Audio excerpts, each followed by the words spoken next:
Hello mga viewers, nandito kami para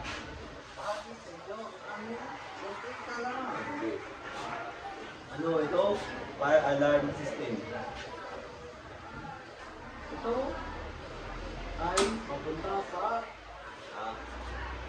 ilaw kung 3-way switch. Ito ay kontrolado ng isang 3-way switch. Ito naman ang fire alarm control panel. Ito dito nagsisigla. Ito ang utak. Para gumana ang ating Ito naman ay ating sound detector cord para ito ay magbigay babala. ito ay papunta sa SPO. Ang tawagin dito sa atin ay Special Purpose Outlet. At ito naman isa ay CO. At papunta dito sa ilalim. Ito naman ang laman ng ating fire alarm control panel.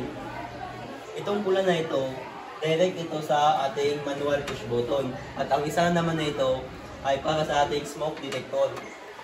That's all for today. Thank you, viewers. A for the best!